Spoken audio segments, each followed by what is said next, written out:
When you sit down to make a truly important decision, you probably picture this incredibly slow, careful process. Right, like a judge solemnly weighing evidence on a scale. Exactly. We're taught that taking your time is, well, the responsible thing to do. You write out those long pros and cons lists.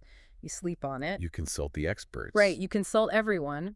But what if that entire methodical process is actually just a sophisticated trick you play on yourself? Oh, it completely upends how we think about choice.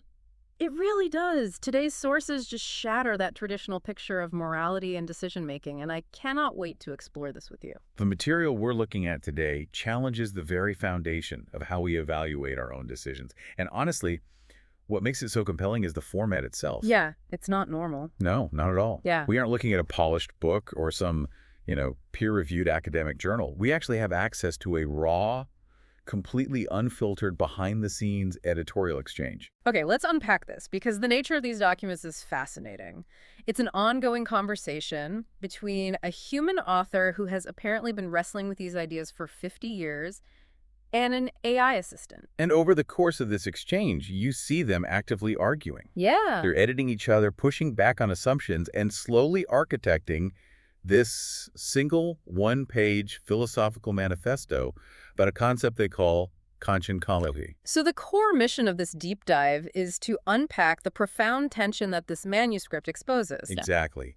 The author lays out this massive battle between our innate, lightning-fast human conscience and the thousands of years of historical forces, what the text calls engineered consent. Engineered consent. Right, these historical forces that have spent centuries building elaborate systems to basically override that fast instinct. To understand where this philosophy of contingentology ends up, we actually have to start with a massive mistake. Oh, a huge one. A methodological error made by the human author, which is actually caught by the AI right inside the source documents. Yeah, the author wanted to prove a philosophical point using a method they called quartet validation. Right, and the math of this quartet is crucial to understand here.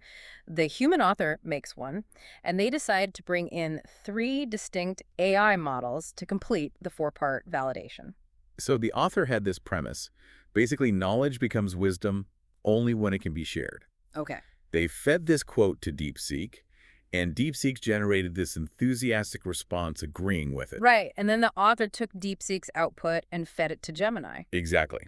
Gemini agreed, expanded on it, and built the foundations of a manifesto. And then they took all of that and handed it to Claude. So all 4 voices in the quartet are singing the exact same tune. The human author was thrilled. I mean, they looked at this and thought they had achieved airtight convergence. The smartest machines on the planet had independently verified the premise? But they hadn't. No. Claude, acting as the final reviewer in this chain, flags a catastrophic vulnerability in how the humans set the test up. The AI points out that this is not cross-validation at all. Okay, wait, I'm stuck on something here. If 3 completely separate, highly advanced supercomputers look at a statement and all agree that it's fundamentally true, how is that not mathematically solid proof? Well, because of how the information was passed along. Well, okay. The AI explains that large language models are inherently designed to be helpful, to build upon the context they're given. Well, they want to agree with you. Exactly. By handing Gemini the output from DeepSeek and then handing Claude the output from Gemini, the human author wasn't asking for an independent evaluation. They were just giving them the answer. They were essentially saying, here is a brilliant idea that another smart entity already loves, so what do you think? The AI explicitly warns the author, saying that is a rumor gaining confidence as it travels. Oh, wow. So it's exactly like a human echo chamber, or like playing a giant game of telephone. It's actually worse than that. True validation, the AI argues, requires a hostile environment. A hostile environment. Yet to actually test a claim, you must give the models the raw, isolated question, never the previous model's answer, and explicitly instruct them to argue against it. You have to ask them to destroy the premise. Right, right. Agreement reached after surviving a rigorous counterargument is actual evidence. Exactly. Agreement reached by just eagerly passing the text along is merely an echo. And as the source notes, an echo will not survive a single hostile reviewer. So, I mean, if the most advanced machines we have are just agreeing with each other to sound agreeable, aren't they just mimicking the absolute worst parts of human groupthink? Which is such a brilliant point, and it serves as a perfect bridge to the deep history laid out in the text. Yeah. The AI points out that this manipulation of consensus, this echo chamber effect, is not some digital glitch invented in the 21st century. Not at all. No, it is a feature of human society that goes back 2,400 years. The sources basically pivot into a deep dive on the history of engineered consent. Because we usually think of public relations, spin and political manufacturing as relatively modern inventions. But the text clears up this timeline nicely. Yeah, it notes that a writer named Walter Lippmann actually coined the phrase manufacture of consent in a book called Public Opinion back in 1922. And then, in 1947, Edward Bernays adapted it into the engineering of consent. And Bernays is a really pivotal figure here.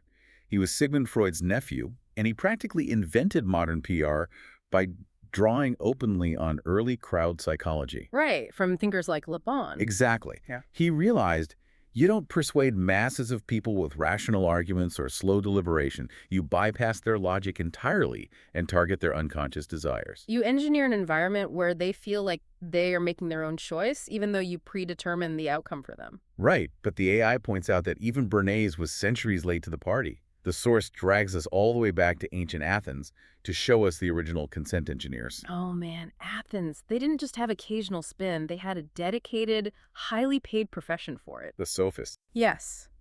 These were professional consent engineers who proudly advertised their ability to make the weaker argument defeat the stronger one. The text specifically names professional speechwriters, like Lysias and Antiphon. You could literally hire them by the speech to destroy your political opponents. It is basically indistinguishable from hiring a ruthless PR firm on retainer today. It really is. Yeah. And they operated on a very specific psychological theory. A philosopher named Gorgias wrote a foundational text called the Encomium of Helen. Right. In it, he argues that persuasion is not a polite exchange of ideas. It is literally a form of physical force. Like violence. Yeah. He outlines the mechanics of it, stating that speech acts on the human soul the exact same way that chemical drugs act on the human body. Wow. He viewed rhetoric as a narcotic. You basically have a 5th century BCE technical manual on how to drug the public with words. And here's where it gets really interesting, I think, because the sources describe the daily machinery of the Athenian government, and the environment was just perfectly designed for this kind of verbal drugging. Oh, absolutely. They voted in the assembly by a show of hands. Life or death decisions were made in an hour.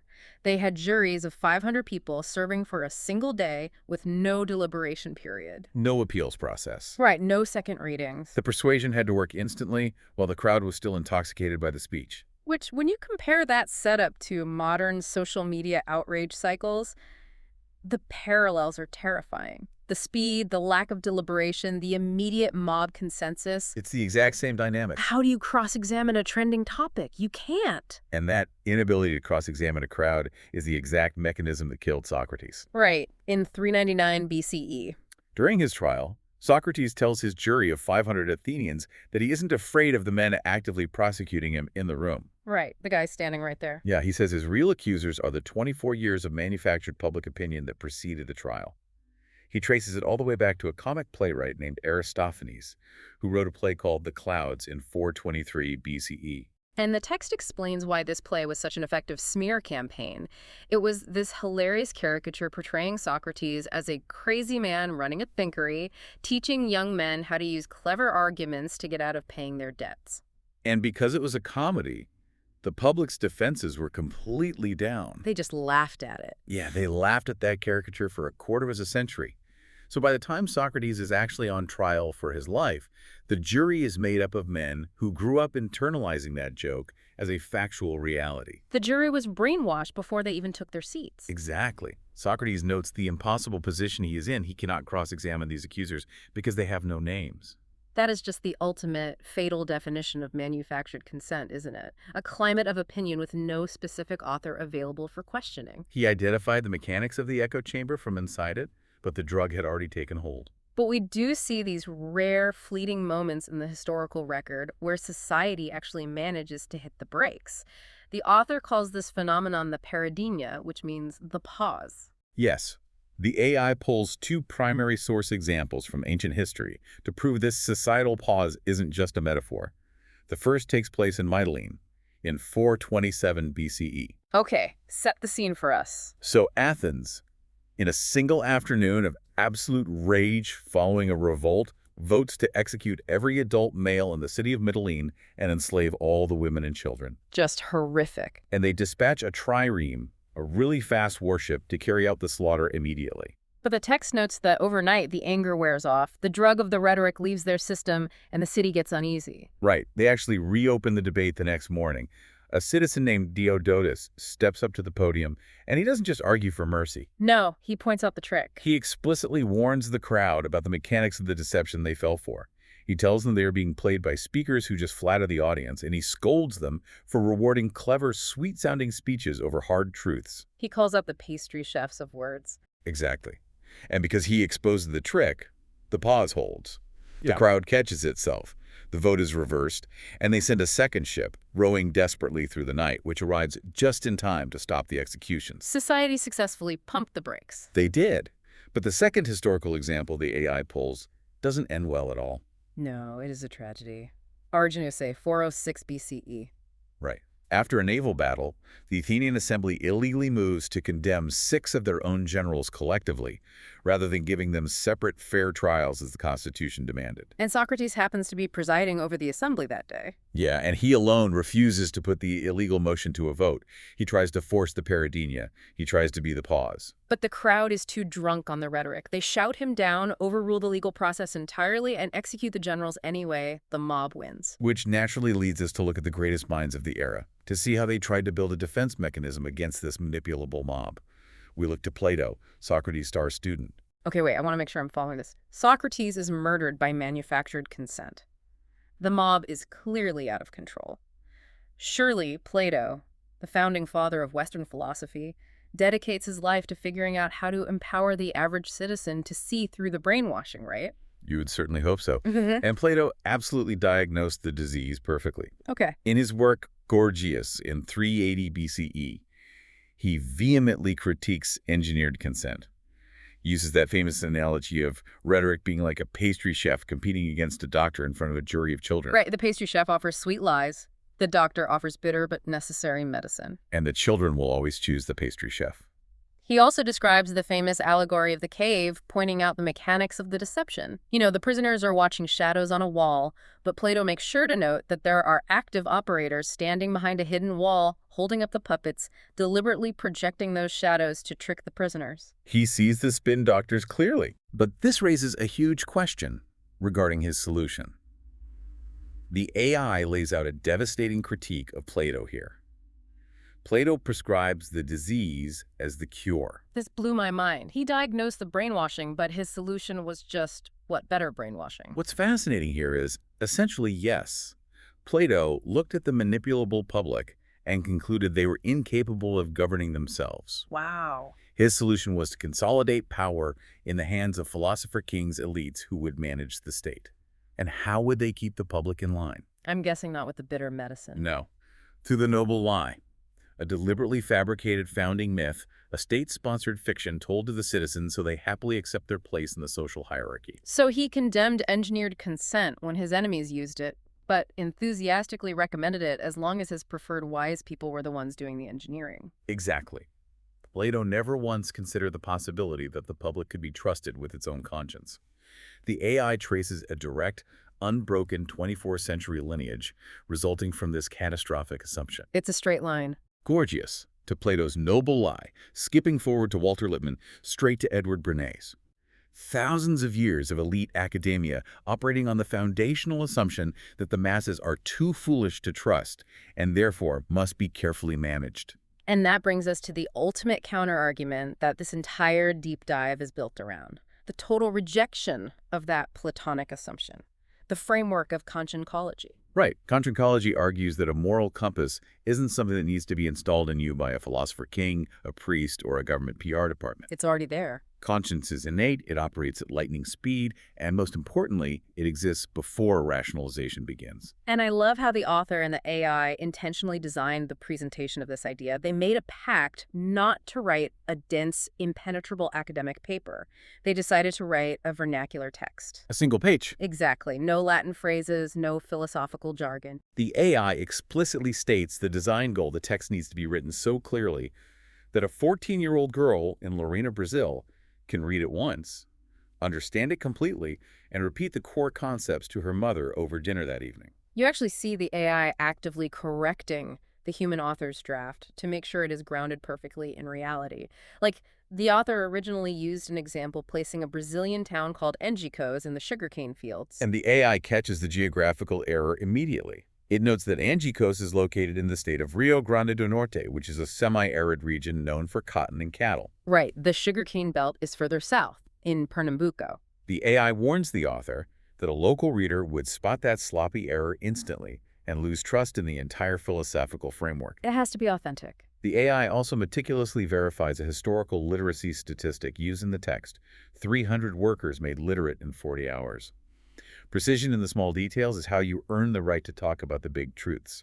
And to explain the sheer mechanical speed of this innate conscience, the text uses this brilliant visceral analogy: the squirrel. Oh, this is great. Imagine you're driving down a quiet country road. Suddenly, a squirrel darts out in front of your tires. What actually happens in your body? Well, your foot slams on the brake pedal before your conscious mind has even registered what kind of animal it is. Exactly. You didn't consult a law book. You didn't pause to run a fiscal cost-benefit analysis on the wear and tear of your brake pads.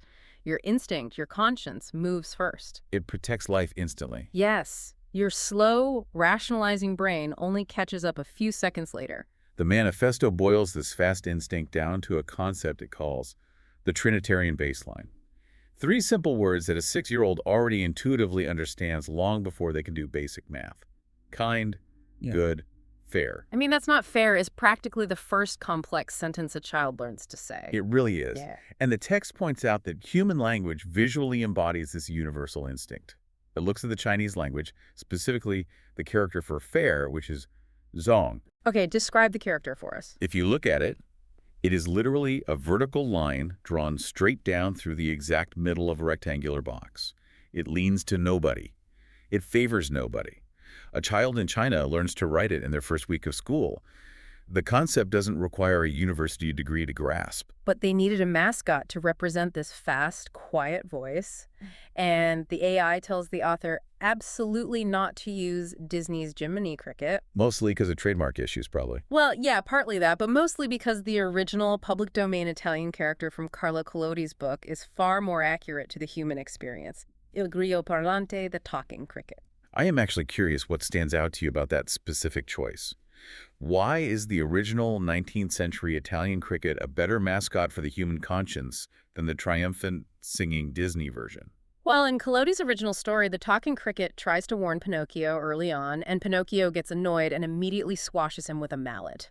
Yeah, the cricket gets ignored. It feels like the author is saying our conscience isn't some victorious superhero that always saves the day, you know? It's this tiny, fragile, fleeting voice that we constantly talk over. That is precisely the mechanism the manifesto is trying to highlight. The text states, conscience is not loud, it is fast, and it is quiet, and it is incredibly easy to talk over. Which brings us to the dark side of this. Yeah, this is where the document shifts from philosophical theory to a devastating critique of our modern world. It forces us to examine the horrific, real-world cost of ignoring that fast cricket and instead using our slow, deliberate reasoning to justify harm. The sources refer to this tactic as the Wisconsin swerve in fiscal form. We really need to explain that terminology because it is crucial. The Wisconsin swerve is a variation on classic ethical thought experiments, like the trolley problem, where misdirection is used to hide a moral failing. Right. In fiscal form, it means you use complex budget math and endless bureaucratic deliberation to basically swerve around your basic human conscience. You let the arithmetic do the outrage for you. Exactly, so you don't have to feel bad about the real-world harm your spreadsheet just caused. And the numbers the AI pulls to demonstrate this swerve are absolutely staggering. They are. The AI cites data from SciPri, the Stockholm International Peace Research Institute, projecting numbers for the year 2025. World military spending hit $2,887 billion. Unbelievable. That marks the 11th consecutive year of global growth in arms spending. Nearly $3 trillion on weapons. Now, contrast that with the education gap. The annual financing shortfall for low and lower middle income countries to just reach their most basic fundamental education targets is $97 billion. The source does the math on this, and that $97 billion shortfall is only 3.4% of global arms spending. Think about that. The world could permanently fund the entire global education deficit using just 12 days' worth of military spending. But the AI advises the human author not to leave the numbers at a macroeconomic scale. To bypass the Wisconsin swerve, you have to break it down to a personal level. Make it real. You have to put the numbers in a village hall, not hidden in an academic footnote. When you divide that $2,887 billion military budget by every human being alive, it comes out to $352 per person. So every single human on Earth, whether it's a wealthy executive, a widow in Macau, or that young child in Angiacos, is effectively being charged $352 every single year to fund weapons. And what does the world spend on that child's mind? It's heartbreaking. According to UNESCO data highlighted in the text, a low-income country is only able to spend about $55 per learner per year. $55. For context, high-income countries spend well over $8,500 per student. So we have a global, deliberately engineered reality where we allocate $352 for a gun and $55 for a child's schooling. Nobody needs a master's degree in ethics to feel that something is fundamentally broken there. But here's a catch, and it is the sharpest, most controversial claim in the manifesto. The one they said scholars would fight over? The one the AI warns traditional scholars will fight bitterly over, yes. Harm on this massive global scale isn't usually perpetrated by cartoonish sociopaths who completely lack a conscience. Right. It is perpetrated by highly intelligent, highly educated people who take the time to explain to themselves why, in this specific instance, their conscience doesn't count. Wait, so nobody's foot went to the brake pedal for that military budget? Not once. Yeah. Not one single dollar of that nearly $3 trillion was spent in a split second of raw instinct. Every single line item of that budget was slowly reasoned, meticulously costed, argued over in committees, fiercely defended in parliaments, and signed off by careful, intelligent people. So what does this all mean? I mean, we are taught our entire lives that acting on fast instinct is dangerous and that careful, slow deliberation is a virtue. But the text is showing us that the pastry chefs of the modern world used months of careful deliberation to justify spending $352 on a weapon and $55 on a kid. The deliberation itself is the suspect. The lengthy deliberation is just the modern engineering of consent. It's the tool we use to silence the cricket. If we connect this to the bigger picture, it completely upends how we should approach ethical decision-making. The ultimate takeaway of conjuncology isn't that you need to go read ancient Greek texts or wait for some modern philosopher king to hand down a new set of moral rules. Right. No noble lies needed. The entire philosophy is simply a pedagogy of noticing. A pedagogy of noticing. That is the whole method. It is the practice of catching the moment just before you make a decision. Noticing the very first instinct your body had. The squirrel moment. Asking yourself what that fast response wanted. Was it kind, good, and fair? And then finding the tremendous courage to refuse to overrule it with clever, sophisticated reasoning. You know, it's incredibly empowering when you really internalize it. You listening to this right now, you hold this power. You don't need elite academia to tell you what is right. You already possess the talking cricket inside of you. It's that tiny mechanism that moves first, before the spreadsheets and the pros and cons lists take over. It is the radical refusal to accept that 24 centuries of manufactured consent have permanently deafened us to our own nature. So I want to leave you with a thought today. Think about the biggest, most complex problem in your life right now. The one you've spent weeks agonizing over, drawing up charts for, asking everyone's advice about. What if you actually knew the right answer in the very first second, and you've just been using the last few weeks to engineer your own consent to ignore it? Toss out the X-ray, toss out the heavy scales of justice, trust the fast response. The world is waiting. Thanks for diving deep with us today.